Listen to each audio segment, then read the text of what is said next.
So it is my great pleasure now to introduce James McWilliam, who is going to be talking to us about bringing our strengths together for a shared future.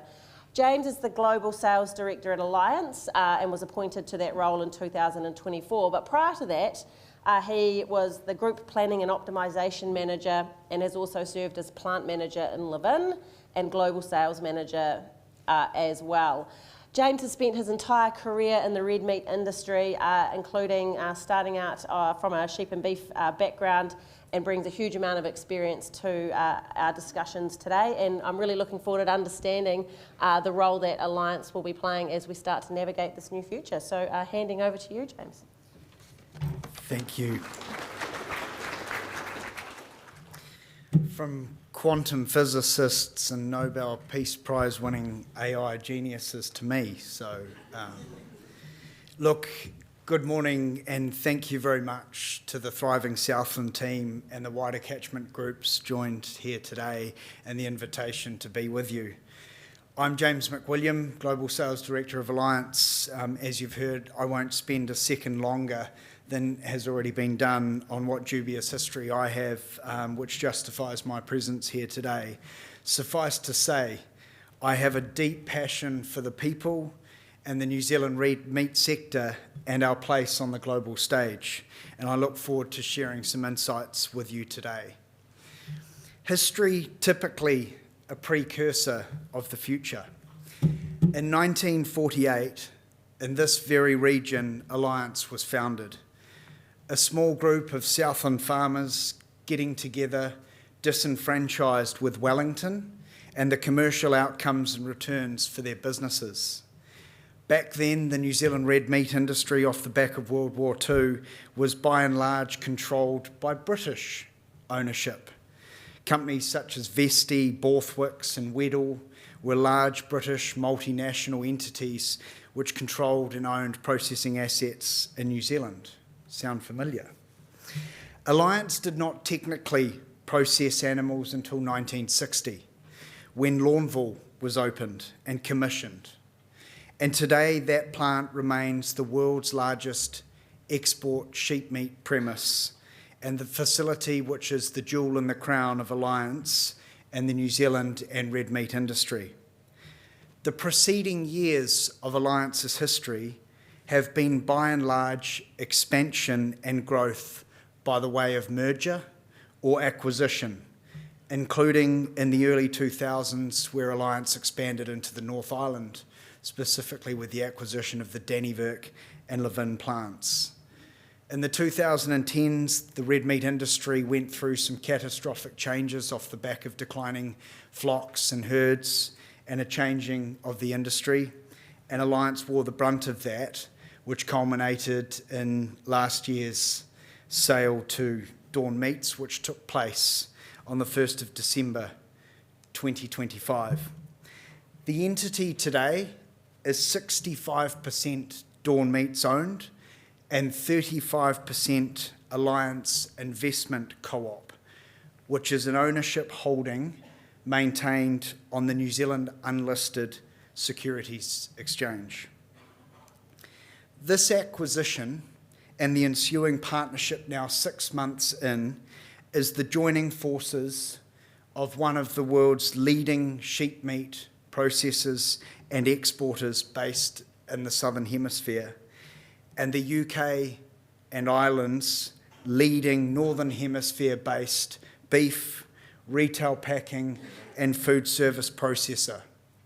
Not a passive investment, a deep, driven, industry-experienced and expert investment driven to drive money for all internal and external stakeholders.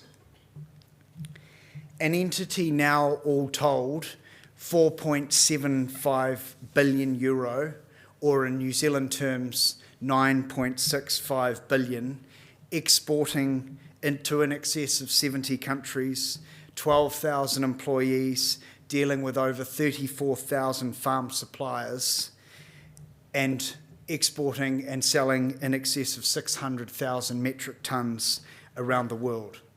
A combined dual hemisphere scale and business of note.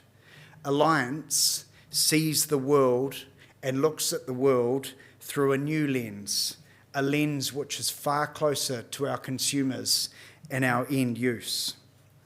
The group footprint now extends across 10 countries with a diverse and extensive capacity and capability, with specialist knowledge and local knowledge stitched together by collective KPIs, benchmarking, and the sharing of the very best and the very worst experiences to ensure over time world class is achieved. It's not lost on me being in this room today. The Ascot Hotel, as many of you know, has been home to probably some of Alliance's biggest moments, including the special general meeting which took place last year, where our farmer shareholders and cooperative decided over the future of Alliance. And this region, within our new global landscape of Southland, is the most important part of our business.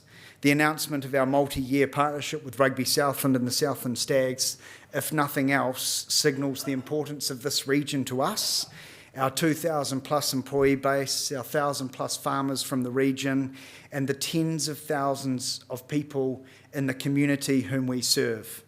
With our Lawnville and Matoda plants employing over 1,500 themselves and the largest employers in the region by some margin. It is fantastic to be here today and looking forward to spending time this afternoon and talking through our industry challenges and our opportunities. We see this region as the foundation of the New Zealand business going forward, and you've already seen and will continue to see investment going forward. So, my University of Otago economics lecturer would be deeply proud of me today. Supply and demand. On to the grunty stuff. You're sitting here today having experienced some of the largest and best increases in farm gate returns in recent times, and well overdue. Those returns on a year-on-year and 5-year base are high no matter what way you look at the data. So what's driving this? Global annual drought in 2025 affected 30% of the global land surface, with 1.2 to 1.9% of the globe experiencing what the world bodies classify as extreme drought conditions. Ongoing systemic drought conditions across the globe are having lasting impacts on the food system. The next major is animal food supply. Unlike us, unlike New Zealand, much of the world protein system, white and red meat system, requires and relies heavily on input, food input. And you'll see here as one indice, and we could present many, where the global wheat production, which typically and historically outstrips consumption, in the last 3 years, off the back of deeply depressed yields in key wheat growing regions, has not sufficed consumption. And that has material flow-on impacts to the food system and particularly the protein system. And so the flow-on effect of that, which is assisting in driving values at the moment around the world, is a shortage. And I could have presented many graphs here today, but these three are a small example that every single global metric for flock and herds is down, and in some instances is generationally down. This trend of flock and herd decline is in some instances going to continue. Therefore, there will continue to be shortages. There is less product available in a neutral or improving demand backdrop. So the Economics 101 lecturer, who I very rarely listen to, would tell you that that is the basis for price improvement. And so every single metric you look at, there is a favourable demand and supply fundamental as the basis for what we are experiencing today. And there are a multitude of other complexities which come into it, which I'll touch on shortly. You would have heard the anecdotes of smallest US herd since World War II. Australian lamb kill is 11% back this year. The DSCI shows that 79% of the USA beef cow herd in the 26 states of America that account for 88% of the total are currently in impacted drought areas. I draw your attention to that red band sweeping across the Rust Belt and the central part of the continent of America. So ongoing sustained shortages are driving price inflation. It's times like these we need to lean into our point of difference. It's times like these where there is a tipping point and there will be consumption and demand behaviours which will change. And so what we need to do is make sure that what makes us unique is at the front and centre of the key decision makers who buy protein all around the world as they scramble in the pressure of food inflation. And so what does that mean? The ticket to the game. As prices rise and people trade down and out of category, we must continue to lean into our unique story, which is why decision makers have done and should continue to choose us as a preferred protein and ingredient supplier, and that they can depend on us. But we must continue to enhance that and not rest on our laurels. And there's many people that look at things like this, and you've heard McWilliam talk about Paris, and you've heard other speakers today talk about this is our ticket to the game. It absolutely is.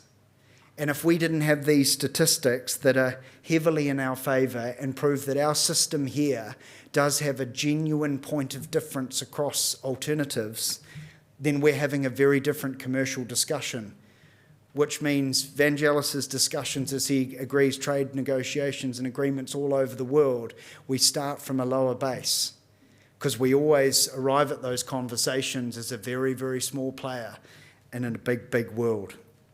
But is that enough? The scope is increasing in ESG, and what encompasses ESG is rapidly expanding. We are now seeing and experiencing significant focus under the ESG banner in the food and society pillars of what ESG encompasses. People are asking us questions as raw material and protein suppliers. How do we operate in our community? How do we treat our staff and our employees? What does our community look like that we operate and serve in? And that's very topical for those that have seen the trigger coming from Washington with regard to Section 301 against the forced and slave labour. This is a very real factor, which is all part of that overarching ESG or environment, sustainability, social, community, whatever you term it, it becomes critically important. And at Alliance, we're soon to launch our new ESG program, Plan for Zero, a Dawn Group program which has been years established, which is focused on driving the best ESG outcomes across 4 key pillars: environment, farming, food, and society. And information and communication across all of those and across the value chain is so important. It's our ticket to the game. The world is evolving at a pace so rapid that the challenge for many is remaining relevant, let alone keeping up. It was touched on in the previous speaker. Jared referenced Fremont, California. I was fortunate enough to live in a place called San Jose in Mountain View, California, which is otherwise referred to as the Silicon Valley. 2 years living there to experience the speed and the rate the world is changing is eye-opening at best. We lived in a little place there, and within a 5-mile radius, there were 100 businesses with a net realisable capital greater than the GDP of this country. The macro global landscape and the trends and shifts continue to inform the strategies and the tactics that we deploy around the world. Where product is consumed, you heard there that there is about to be the most catastrophic transfer of wealth in modern history. Where is that wealth going to be spent and on what? We have seen China navigate through a shift in their economy. The Chinese have never had wealth. If we look to the West, the Brits are now on their 6th or 7th generation of wealth. They've known how to spend money for a long, long time. The Chinese are in their first. They don't know what to do with it. They're prolific savers. It's one of the biggest challenges in the economy at the moment is fiscal stimulus, fiscal activity. And the state are now intervening and putting discounts on what I would call rudimentary appliance and goods to try and stimulate fiscal activity because their economy is struggling to trigger and fire off a construction collapse. And all they're doing is saving. And saving is not overly productive when you're trying to stimulate economy. It relies on fiscal activity and spend. And so these changes and shifts are happening right now. And how we operate and what happens to our food and our fibre and our products is going to be heavily dictated on our ability to be agile, our ability to stay dialed in and tuned to what's happening around us. China is forecast to move from 17% of their protein consumption to 23%. Now, 17 to 23 in most countries, you wouldn't blink an eyelid. I can share with you that sum alone is an eye-watering shift in consumption of red meat. Where are they going to get it from? The consumers in China are looking to the West, as are many of the East, for the trends, for the way in doing business and operating. For those of you that have travelled recently or been fortunate enough to visit a place like Shanghai, Shanghai would be one of the most leading global cities in the world, a far cry from what it was even 15 years ago when I first visited. 1/4 of global traded meat is driven by China. They import 2.8 million metric tonnes of beef annually. As a quantum, New Zealand's entire beef output is 447,000 tonnes. What products and what form products will be consumed in? There are products that are consumed today that we sell which will be irrelevant or redundant in the next few years as consumers and value chains have evolved and adapted to use other products or solutions. How can we be agile to pivot, to move away from those and still capture the value for those parts of the carcass or the animal? And then lastly, how product is consumed. There is a generation shift. There is an ageing population. You saw Jared's graph earlier around the ageing population, particularly in Asia. Younger generations' relationship with food and fibre is starkly different to those of a previous generation. What does this mean for our supply chain? I'm a millennial, the worst of the worst.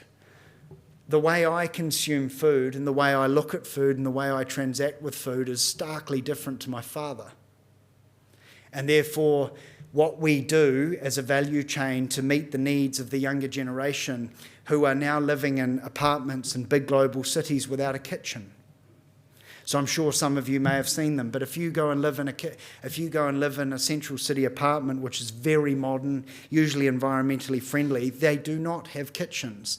And no, they don't share a kitchen either. They don't need a kitchen because you turn on your iPhone and you press a couple of buttons and a person on a moped arrives with your dinner.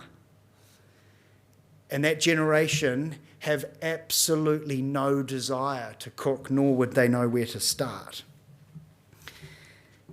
I'm often asked, what is our most important market? What's our best country? What's our most important trade partnership? And as you've heard today, New Zealand is an extremely small part of the global protein landscape. If you Google New Zealand sheep flock relative to the world, we fit somewhere between 15th and 17th, I think, between Mali and Mozambique, with China with 177 million sheep. And beef, we're in the top 15. We don't have a most important market. We buy an animal, we process it, we remove inedible parts, a fibre part, we disassemble it into hundreds of different pieces, we package it, we send those different parts into every single edible and inedible value stream known to man, from biofuel, pet food, aquaculture, high-end fashion, pharmaceutical, nutraceutical, chemistry, biochemistry, and of course some into the human food system. Over 50 countries around the world, trading in 5 major currencies, relying on a global distribution and supply chain. We don't have a single most important market. The world is our most important market. Our global diversification and access to it is the very thing that is protecting us today from the challenges in the Gulf and the Middle East. We have one of the most comprehensive global accesses and international free trade platforms than anyone on the planet, off the back of a world-class biosecurity and animal husbandry and processing standard led by our friends at MPI, who remain a vitally important stakeholder in protecting our industry. Our traceability, our advanced ESG outcomes, driving what is our unique selling point as a grass-fed, pastoral-based protein supplier to 44 million people around the world. There is no silver bullet. There is no one single thing, nor one single market. We are in an extraordinarily complex industry with wafer-thin margins where it's the sum of thousands of parts done exceptionally well that will ultimately determine your success or failure. And so I will leave you with our ability to maintain and enhance our unblemished, world-leading, pasture-based, grass-fed protein and fibre production system is our objective. That's our why. In a global backdrop of change, of crisis, where animal health, welfare, the environment, climate and sustainability and the spotlight on them has never burned brighter amongst the 8 billion people and the key decision makers who buy our products across the world. The mere fact you're in this room today suggests you're among the progressive leaders in what is an industry with a product proposition, a story and a foundation that we should not only be deeply proud of, but I can tell you, having visited over 60 countries around the world, is the envy of the world. And our job is to protect it and keep it that way. Thank you.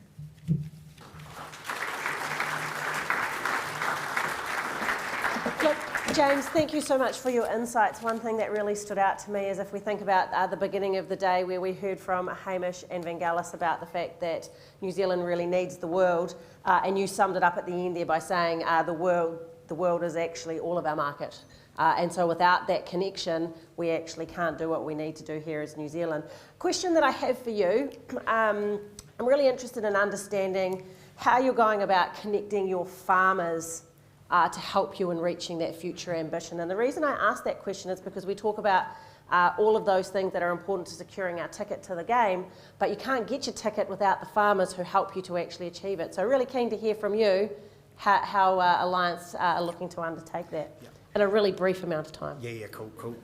Yeah, look, it's probably slightly challenging for me to answer that because every time we've been communicating with farmers in the last 2 years, it's not been ideal, as many of you in this room appreciate. My answer to that is simple. It's one of the greatest weaknesses in this industry is the disjointed nature and the fragmented nature of the industry. And I think, again, I speak to a landscape that is more progressive than most. It is a major opportunity, and certainly we, in our new ownership structure and our new model, have a very clear plan around how we wish to communicate with our stakeholders, in particular farmers, of which we've now got 34,000 in the group. And so we are putting together that plan in the coming year, but I think it's an industry problem, and it's something we can continually do better, is share information and communicate the entire value chain together. Thank you for answering that. That's right.